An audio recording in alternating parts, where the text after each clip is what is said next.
Hello everyone. हमने last class में क्या पढ़ा था? हमने ये पढ़ा था कि how stars are formed, life of stars पढ़ा था। हमने ये पढ़ा था कि गैलेक्सीज़ क्या होती हैं, कितने प्रकार की गैलेक्सीज़ होती हैं। आज हम पढ़ेंगे थोड़ा सा और बियॉन्ड, ठीक है। उसमें हम ये पढ़ेंगे कि एक्रीशन क्या होता है। एक्रीशन हमने लास्ट क्लास में भी पढ़ा था, बट इसको और बियॉन्ड लेके जाएंगे। प्रोटोप्लैनेट्स क्या होते हैं, ठीक है। नेबुला कैसे मूव करता है, नेबुला कैसे मूव करता है, प्लैनेट्स कैसे बने, ठीक है। ये हम इस क्लास में देखेंगे। तो चलो स्टार्ट करते हैं इस क्लास को। ये नेबुला है, नेबुला, ये नेबुला है। नेबुला क्या करता है? ये रोटेट होता है। नेबुला रोटेट होता है। ये नेबुला रोटेट क्यों करता है? नेबुला रोटेशन के कारण बहुत सारे हो सकते हैं, ठीक है। इसलिए मोस्टली जो एक्सेप्टेबल जो कारण है क्या होता है, जो गैस और डस्ट पार्टिकल होती है, जो स्पेस में होती है गैस और डस्ट पार्टिकल, वो मूव करती है रैंडमली, उस वजह से नेबुला रोटेट करता है। और दूसरा कारण क्या होता है इसका, जो नियर बाय इवेंट्स होते हैं, लाइक सुपरनोवा एक्सप्लोजन होता है। हमने आई थिंक 4th क्लास में पढ़ा था सुपरनोवा क्या होता है। एक वायलेंट एक्सप्लोजन होता है। तो एक वायलेंट एक्सप्लोजन के कारण क्या होता है कि जो स्पेस की वेव्स होती हैं उसके कारण भी नेबुला मूव करता है, ठीक है। तो सुपरनोवा का कारण भी होता है। पासिंग ऑफ स्टार, अगर कोई स्टार पास कर रहा है, स्टार छोटे तो होते नहीं, बहुत बड़े होते साइज़ में, कोई स्टार पास कर रहा है तो उसका एक अलग वेव क्रिएट होगा स्पेस में। ग्रेविटेशन डिस्टर्बेंस होगा जो स्लाइट स्पिन देगा नेबुला को। तो ये नेबुला स्पिन होता रहता है, मतलब ये रोटेट करता रहता है, ठीक है। अब हमने ये भी पढ़ा था कि 99% जो मैटर है ये सन के अंदर चले गया, सन के अंदर चले गया। अब बाकी का जो 1% था वो यहाँ पर डिस्क में, मतलब इसके जो आसपास, सन के आसपास घूम रहा है, ठीक है। फिर ये बाद में जाके एक्रीशन हुआ। एक्रीशन क्या होता है? Sticking together. कहने का मतलब ये है कि ये मोल्टन था, ये धीरे धीरे धीरे धीरे करके एक दूसरे स्टिक होते गए, ठीक है। ये मोल्टन बने, मोल्टन होने के बाद एक प्लैनेट का रूप ले लिए, ठीक है। ये प्लैनेट का रूप ले लिए। अब प्रेजेंट डे सिचुएशन कैसी है कि हमारे पास देखो ऑर्बिट में प्लैनेट्स हैं, वो एक अपने ऑर्बिट में घूम रहे हैं, ठीक है। एस्टेरॉइड बेल्ट्स है, प्लैनेट्स है, हम आगे पढ़ेंगे इसके बारे में। तो ये अपने ऑर्बिट में घूम रहे हैं। और सोलर सिस्टम का जो सन है, जो स्टार है, वो अपनी सिचुएशन अपने जगह प्लेस्ड है। ऐसे ही pebbles to planetesimals, small small pebbles.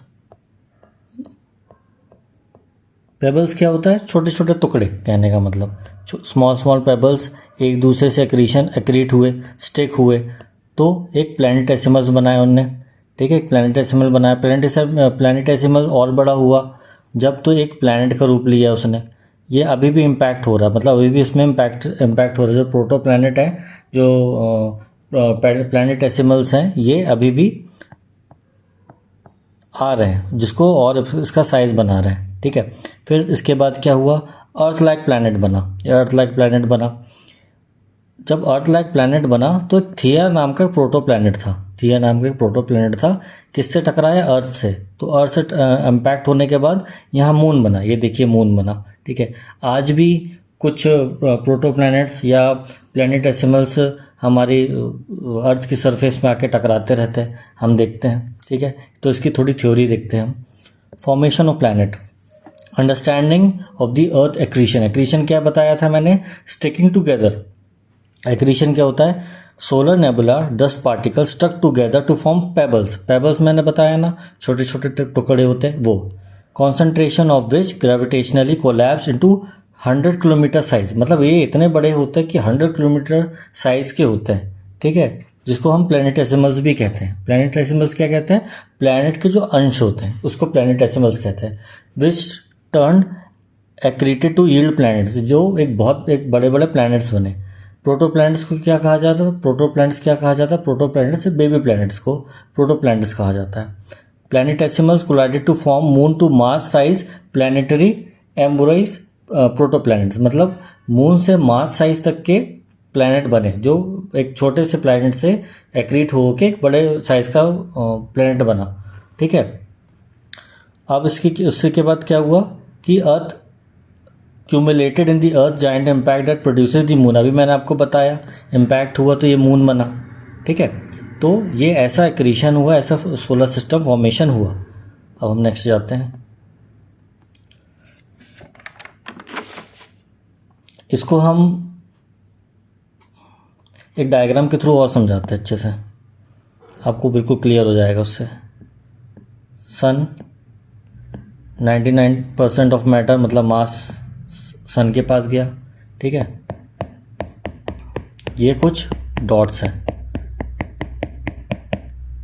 ये डॉट्स हैं। ये क्या है?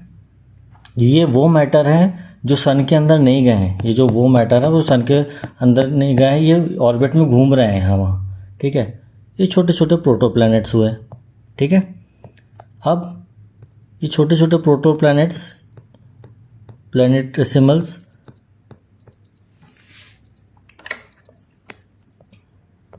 एक्रीट हुए। एक्रीट होने के बाद क्या बना इससे? मरकुरी,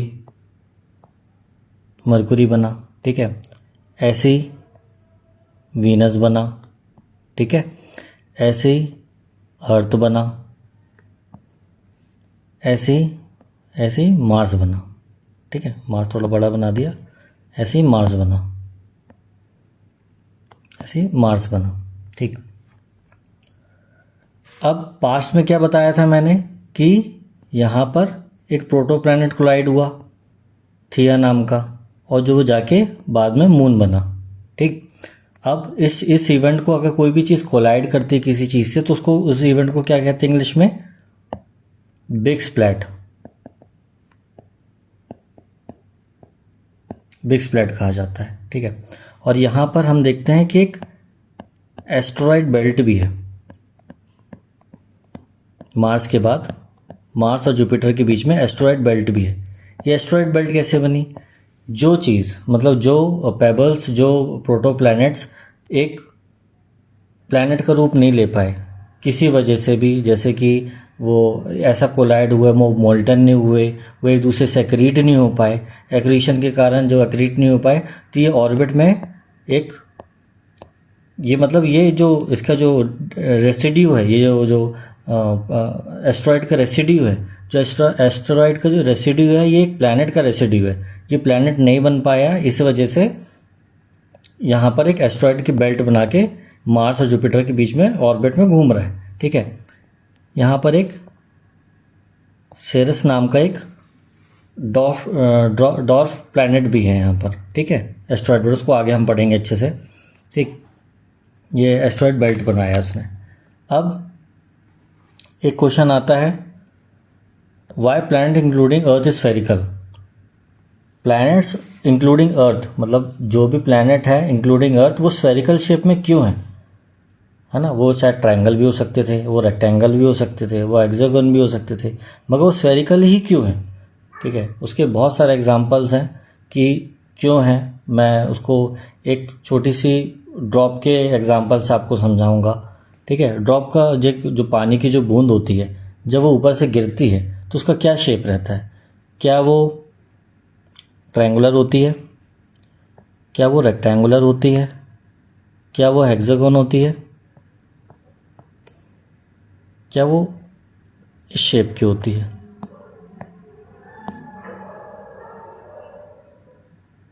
इस शेप की होती है,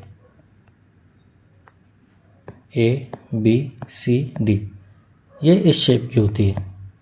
वो क्यों होती है इस शेप की? इस शेप की इसलिए होती है, इसमें एक नोट है, आप इसको लिख लीजिए।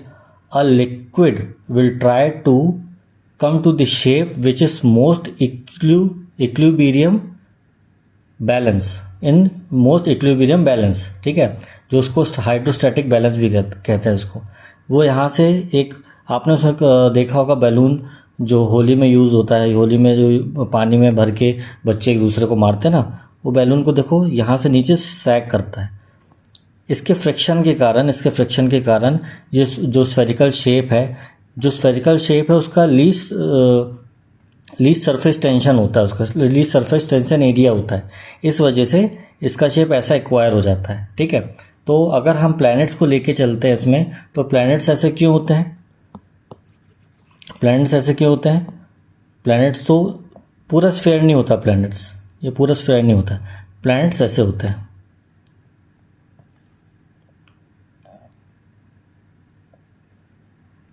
ये यहाँ फ्लैट एट पोल्स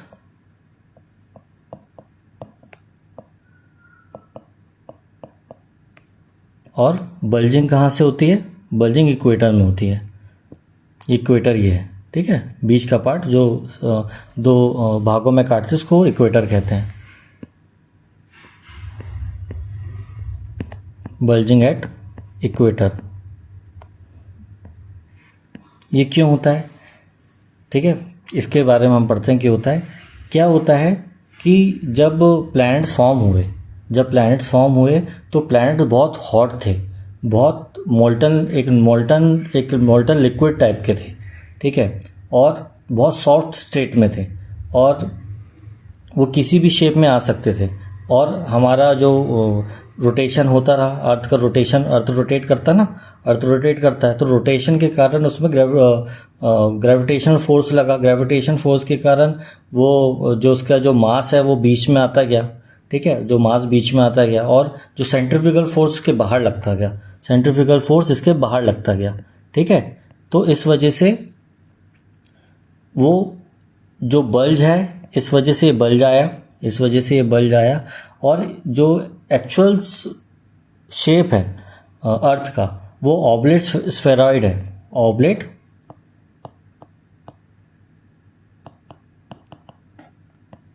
स्फेरॉइड, ठीक है। स्लाइटली फ्लैटेंड एट पोल्स, मतलब स्लाइटली फ्लैटेंड है या पोल्स है, ठीक है। इसको एक और भी कहा जाता है जियोइड अर्थ भी कहा जाता है, जियोइड अर्थ मतलब अर्थ लाइक, ठीक है, ये कहा जाता है। इस वजह से सेंट्रीफ्यूगल फोर्स के कारण, और इसलिए सारे जो प्लैनेट्स हैं वो परफेक्ट स्फीयर नहीं है, राइट। सेंट्रीफ्यूगल फोर्स लगा। सेंट्रीफ्यूगल फोर्स क्या होता है, अगर हमने एक स्टिक ली, ठीक, स्टिक में हमने यहाँ रोप एक बांधी, यहाँ पर हमने एक उसमें बॉल लगाई या फिर कोई छोटा सा पत्थर लगा दिया। अब स्टिक को घुमाओगे आप तो ये रोप ऐसे घूमेगी, तो क्या है, पूरा जो फोर्स लग रहा है वो बाहर की तरफ लग रहा है, इसी को बोलते हैं सेंट्रीफ्यूगल फोर्स, ठीक है, इसको बोलते हैं सेंट्रीफ्यूगल फोर्स। इस वजह से जो अर्थ का शेप है वो परफेक्ट स्फीयर नहीं है, ठीक है। अब इसका आंसर आपको पता चल गया। ऐसे क्वेश्चन आते हैं, इसलिए मैं आपको पढ़ा रहा हूँ ये क्वेश्चन। अब एक क्वेश्चन और है कि why only earth has life, केवल अर्थ के पास ही लाइफ क्यों है, मार्स के पास लाइफ क्यों नहीं है, वीनस के पास लाइफ क्यों नहीं है, मरकुरी के पास लाइफ क्यों नहीं है, ठीक है, जुपिटर के पास लाइफ क्यों नहीं, केवल अर्थ के पास ही लाइफ क्यों है, ठीक है।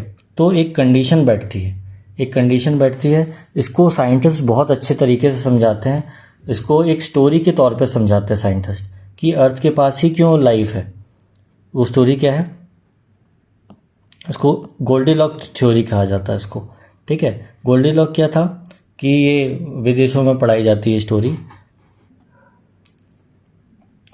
उसमें क्या होता है कि हम देखते हैं कि दो बेयर होते हैं, इसको मान लो पापा बेयर, इसको बोलो मम्मा बेयर, ये उनका बेटा या बेटी, ठीक। ये दोनों कहीं घूमने जाते हैं, ठीक, अपने घर से कहीं घूमने जाते हैं, ये अपने घर में है अभी, और ये अपने घर में है, ये अपने घर से घूमने जाते हैं कहीं पर। वहीं पर एक छोटी सी बच्ची भटकते भटकते उनके घर पहुंच जाती है। वहाँ वो देखती है कि उसको भूख भी लगी होती है। वहाँ देखती है कि 3 बाउल पड़े हैं, अब बाउल में खाना है। वो ये वाला बाउल देखती है तो बोलती है ये बाउल तो बहुत बड़ा है, इसमें मैं खाना खाऊंगी तो मेरे को तो ये खाना खा नहीं पाऊंगी क्योंकि बहुत ज़्यादा मेरे हिसाब से। इसके बाद ये वाला बाउल देखती है, इसमें ये देखती है कि यार ये बाउल भी है मगर मेरे हिसाब से ये भी बड़ा है। उसने कौन सा बाउल चुना, उसने 3rd बाउल चुना जो छोटा था बाउल। उसने उससे खाना खाया। खाना खाने के बाद अब वो थोड़ा आराम करने गई। उसने देखा कि यही एक बेड है, ये बहुत बड़ा बेड है, मेरे हिसाब से नहीं है। एक छोटा बेड देखा बाजू में ही था, वहाँ जाके उसने आराम किया। अब थोड़ी देर में पापा बेयर और मम्मा बेयर अपने बच्चे के साथ आ जाते हैं। वो देखते हैं छोटी सी बच्ची को वहाँ सोते हुए, और बच्ची उनको देख के भाग जाती है। कहने का मतलब ये है इस स्टोरी का अर्थ ये है, इसका रिज़ल्ट ये है स्टोरी का कि बच्ची आई, बच्ची ने अपने हिसाब से जो उसके लिए परफेक्ट था, ठीक है, जो उसके लिए परफेक्ट था कि किस बॉल में खाना खाना, ठीक है, जो उसके लिए परफेक्ट था, किस बेड में सोना उसके लिए परफेक्ट था, उसके लिए परफेक्ट सिचुएशन उसके लिए ये थी कि इस बेड में मुझे सोना है, ये मेरे लिए कंफर्टेबल है। तो इस हिसाब से हम अर्थ की लाइफ को देखते कि अर्थ में ही लाइफ क्यों है, ठीक है। तो अर्थ का भी जो लाइफ है इसीलिए है कि अर्थ एक हैबिटेबल जोन में है। कहने का मतलब यह है कि अर्थ ना तो ऐसी सिचुएशन में है कि वो बहुत हॉट सिचुएशन में है। अगर वो सन के पास होता अर्थ, मान लो मरकुरी या फिर वीनस होता, वीनस में अगर होता, वीनस में बहुत हॉट सिचुएशन रहती। हॉट सिचुएशन ऐसी कि वीनस में सर्वाइवल कम है, वहाँ पर पानी सर्वाइव नहीं कर सकता, वहाँ पर पानी इवेपोरेट होगा, जो एक बहुत ही ज़रूरी चीज़ है पानी, उसके बिना तो लाइफ एग्जिस्ट ही नहीं करती, वहाँ पानी इवेपोरेट हो जाएगा। अगर मार्स में होता हैबिटेबल जोन, तो मार्स में तो हैबिटेबल जोन नहीं हो सकता क्योंकि वहाँ टू कोल्ड सिचुएशन है। टू कोल्ड सिचुएशन के कारण वहाँ पर जो वाटर है वो फ्रोज़न हो जाएगा, ठीक है। तो हम एक जस्ट राइट कंडीशन में है, हैबिटेबल जोन। जैसे कि उसने अपने हिसाब से, गोल्डीलॉक में बच्ची ने अपने हिसाब से राइट कंडीशन देखी कि मुझे इसी बॉल में खाना खाना है, मुझे इसी बेड में सोना है। ऐसी एक जस्ट राइट कंडीशन में हमारा जो अर्थ है प्लेस्ड है, ठीक है, और जिसको हैबिटेबल जोन कहा जाता है ये, ठीक है। और जो सन है इसमें बहुत इम्पॉर्टेंट रोल, सन और जो स्टार कहता है, जो सन को जो स्टार भी कहते हैं, वो बहुत इम्पॉर्टेंट रोल स्टार का भी है। सन अगर इस शेप का है, जो अभी शेप है, उसी वजह से हैबिटेबल जोन यहाँ बना। अगर सन थोड़ा बड़ा होता तो हैबिटेबल जोन शायद यहाँ बनता, ठीक है, या फिर और से बड़ा होता तो हैबिटेबल जोन शायद यहाँ बनता, ठीक है। तो एक परफेक्ट शेप में है जिस वजह से हैबिटेबल जोन यहाँ बना, ठीक है। तो इसमें क्या लिखा है थ्योरी में, Venus is too close to the sun, Venus बहुत क्लोज है सन की, इसकी वजह से टू हॉट है। Mars too far from the sun, इस वजह से कोल्ड है। और जो अर्थ है ये परफेक्ट डिस्टेंस पे है, कहने का मतलब ये है इसका। तो ये बहुत रिलेवेंट होता है, क्वेश्चन ऐसे आते भी हैं एग्ज़ाम्स में इससे रिलेटेड, तो आप इसको ज़रूर एक बार अच्छे से देखिए, ठीक। अब गोल्डीलॉक से एक क्वेश्चन आया था 2015 में क्वेश्चन आया था गोल्डीलॉक थ्योरी से। अब देखो गोल्डीलॉक थ्योरी हमने पढ़ी और गोल्डीलॉक जोन से क्वेश्चन भी आ गया, ठीक है। तो इसमें क्या दिया था क्वेश्चन में, the term Goldilock zone is often seen in the news, the context of, first option क्या है, the limits of habitable zone above the surface of the earth. कहने का मतलब ये जो हैबिटेबल जोन है, जो सरफेस ऑफ द अर्थ, मतलब सरफेस ऑफ द अर्थ में ये हैबिटेबल जोन है कि नहीं, ठीक है, जो उसकी लिमिट है कि नहीं। कहने का मतलब ये है कि यहाँ पर हैबिटेबल जोन है कि नहीं है सरफेस ऑफ द अर्थ में, ये तो है, ठीक। Reason inside the earth where shells gases is available, ऐसा तो कुछ हमने गोल्डीलॉक में पढ़ा भी नहीं।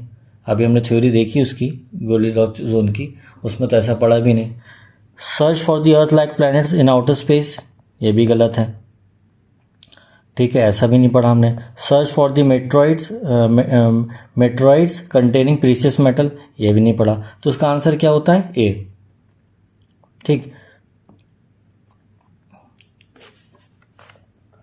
अब हम ये देखते हैं कि प्लैनेट्स क्या होते हैं, प्लैनेट्स, ठीक है। प्लैनेट्स इसमें वंडर प्लैनेट्स तो हमने देख लिया क्या होता है, एक्रीशन से बनते हैं, बट कुछ एक प्लैनेट्स में एक और नाम आता है वंडरर। ये वंडरर प्लैनेट्स कैसे होते हैं,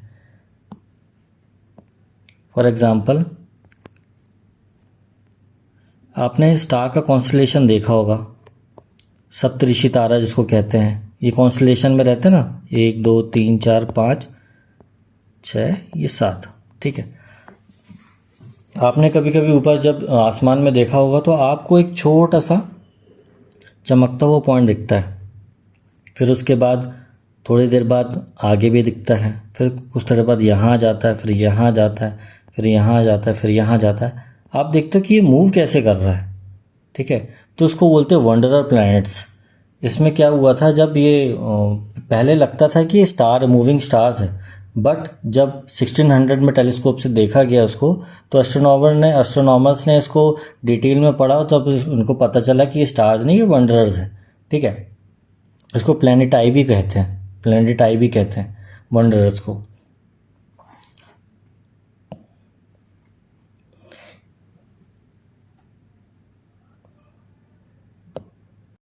इलेवेंथ क्लास की एनसीईआरटी में दिया गया है, ये बहुत इंपॉर्टेंट एग्ज़ाम रिलेवेंट है। ठीक है, इससे क्वेश्चन हमेशा बनते हैं और बनते रहेंगे इससे क्वेश्चन। ठीक है, एक छोटा सा एक इसमें क्विक व्यू देते हैं हम। ये जो प्लैनेट्स हैं, ये जो प्लैनेट्स हैं, ठीक है, ये इनर प्लैनेट्स हैं, इनर प्लैनेट्स कहते हैं इसको। ठीक है, टेरेस्ट्रियल प्लैनेट्स कहते हैं इसको।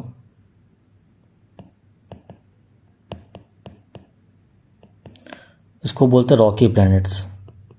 क्यों कहते हैं इसको रॉकी प्लैनेट्स, क्यों उसको टेरेस्ट्रियल प्लैनेट्स कहते हैं, क्यों उसको इनर प्लैनेट्स कहते हैं। ठीक है, ये एस्टेरॉयड बेल्ट है, एस्टेरॉयड बेल्ट है, ये एस्टेरॉयड बेल्ट है ये। ठीक है, ऑर्बिट कर रहा है। यहीं पर एक सेरेस है जो डॉर्फ एक प्लैनेट है, छोटा प्लैनेट, बोना प्लैनेट, इसको डॉर्फ प्लैनेट कहेंगे। ठीक है, ये जुपिटर है और ये नेपच्यून है। जुपिटर हो गया, सैटर्न हो गया, जुपिटर हो गया, सैटर्न हो गया, यूरेनस हो गया, ये नेपच्यून हो गया। ये जोवियन प्लैनेट्स कहते हैं इसको। क्या कहते हैं? Jovian planets. Jupiter like planet को जोवियन प्लैनेट्स कहते हैं, जुपिटर लाइक प्लैनेट। और उसको आउटर प्लैनेट भी कहा जाता है और गैसियस प्लैनेट भी कहा जाता है। ठीक है, गैसियस प्लैनेट भी कहा जाता है। तो ये इनको रॉकी प्लैनेट्स क्यों कहा जाता है, इसको गैसियस प्लैनेट क्यों कहा जाता है, इसको हम एक छोटे से एग्जांपल के तौर से हम आपको समझाएंगे इसको। ठीक है, मैंने एक ग्लास लिया,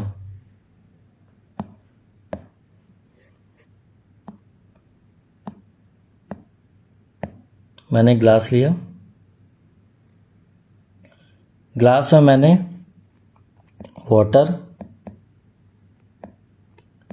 ऑयल और सैंड, तीनों चीज़ों को मिक्स कर दिया।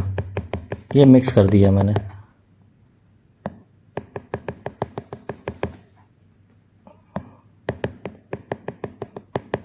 ठीक है, इसको मैंने मिक्स कर दिया।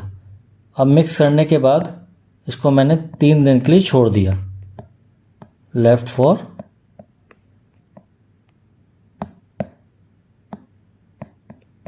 3 days। मैंने 3 दिन के लिए छोड़ दिया इसको। अब 3 दिन बाद क्या देखूंगा उसमें, मैं क्या ऑब्जर्व करूंगा मैं, कि जो ग्लास है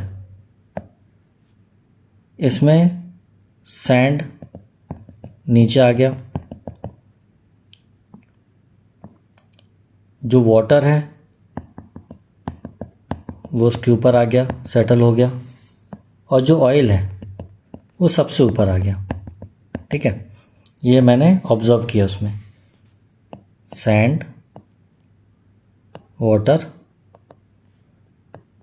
और ऑयल। ये क्यों हुआ? ये इसीलिए हुआ, जो चीज़ सॉलिड है, जो डेंस चीज़ है, ठीक है, वो ग्रेविटी के कारण, ये ग्रेविटी है, ग्रेविटी के कारण वो नीचे सेटल हो गई। ठीक है, अब और जो उससे कम डेंस है वाटर, तो ये उसके ऊपर आ गया, और जो सबसे कम डेंस है ऑयल, तो ये सबसे ऊपर आ गया। एज इट इज़ ये लेयर फॉर्मेशन हो गया ना, लेयर बन गई, एक लेयर बन गई, ये लेयर बन गई, ये 3 लेयर बन गई। एज इट इज़ हमारे सोलर सिस्टम के साथ भी यही है। ठीक है, कि जो ये 99% ऑफ दी मास कैरी करता है, तो ग्रेविटी कहाँ होगी, ग्रेविटी यहाँ पुल करेगी सबको, ये पुल करेगी। तो ये जो सॉलिड था, ये सॉलिड, ये रॉकी है ना, ये रॉकी, ये रॉकी, ये रॉकी, ये रॉकी, मरकुरी, वीनस, अर्थ, मार्स, ये रॉकी प्लैनेट्स है। तो ये रॉकी प्लैनेट्स होने के कारण इनका मास ज़्यादा है। ठीक है, मास होने के कारण ये इस तरफ अट्रैक्ट हुआ, किसकी तरफ, सन की तरफ अट्रैक्ट होते हैं। तो सन की तरफ अट्रैक्ट हुआ, इसलिए जो डेंसर चीज़ थी वो सन की तरफ अट्रैक्ट हुई थी। ये डेंसर है, दीज आर डेंसर, ये डेंसर है। ठीक है, हैवियर है, ठीक है, सॉलिड रॉक है, ये सॉलिड रॉक है, तो ये सन की तरफ अट्रैक्ट हुई। और जो हल्के प्लैनेट थे, जो लेस डेंस थे, जिनकी डेंसिटी कम थी, लेस डेंसर, जो लेस डेंसर थे, जिनकी डेंसिटी कम थी, वो बाहर आउटर प्लैनेट्स को कहा, उनको आउटर प्लैनेट्स कहा, जिसको हम जोवियन प्लैनेट्स भी कहते हैं, राइट। तो ऐसा हुआ। यहाँ पर भी एक बेल्ट है, हमने एक देखा था एस्टेरॉयड बेल्ट है, ये एस्टेरॉयड बेल्ट है, ठीक है, ये एस्टेरॉयड बेल्ट है, ये एक बेल्ट, ये एक और है। इस बेल्ट को क्या कहते हैं? Kuiper belt. इस बेल्ट को हम काइपर बेल्ट कहते हैं, ठीक है। प्लूटो भी यहाँ पर है, प्लूटो को तो नाम सुना होगा ना आपने, वो भी ड्वार्फ प्लैनेट है, ये प्लूटो है, ठीक है, प्लूटो। और एक चीज़ और है, जो भी object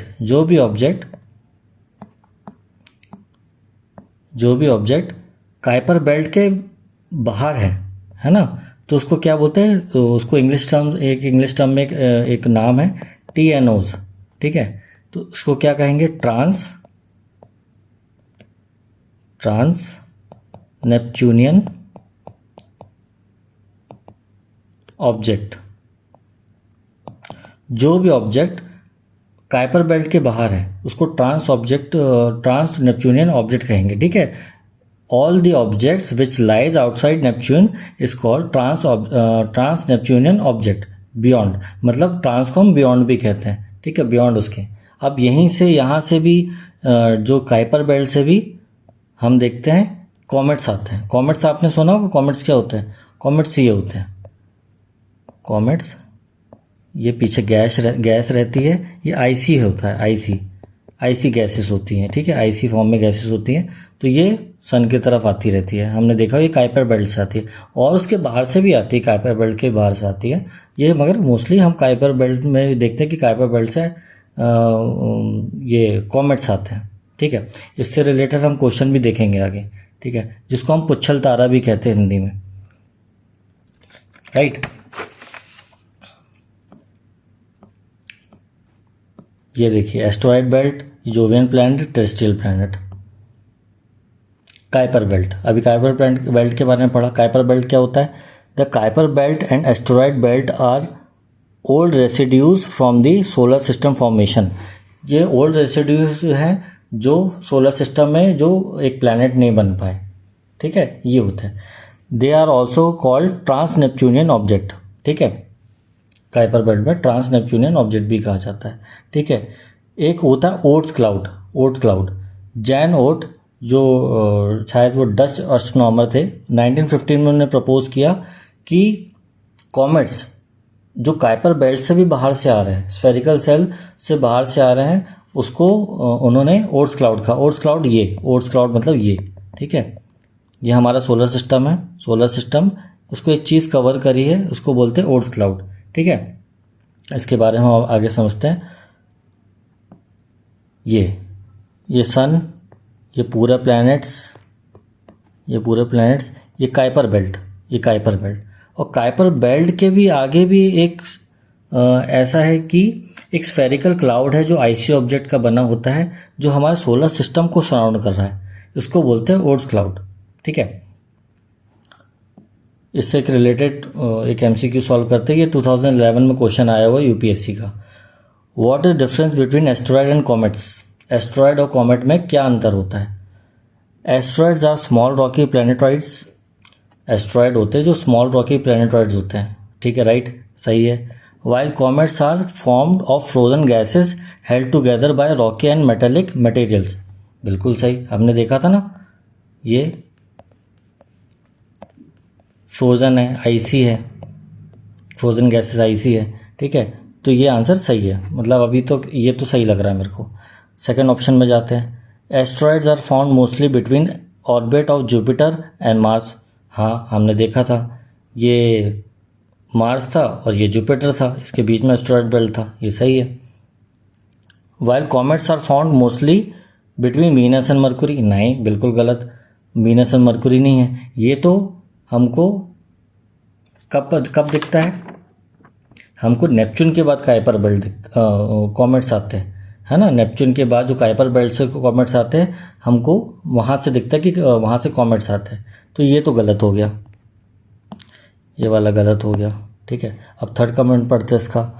comet shows परसिटेबल glowing tell, हमने बताया ना, ये ग्लोइंग टेल आईसी टेल है, ग्लोइंग टेल है। वाइल एस्ट्रॉयड डू नॉट, ये भी सही है, ये भी सही है। तो इसका आंसर क्या हो गया? 1 और 3।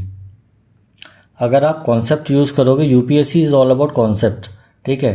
फैक्ट्स होते हैं, सब जगह होते हैं, but mostly it is about concept, ठीक है। आपके कॉन्सेप्ट अच्छे हैं तो आप इजीली ही सॉल्व कर लोगे यूपीएससी के आंसर, राइट।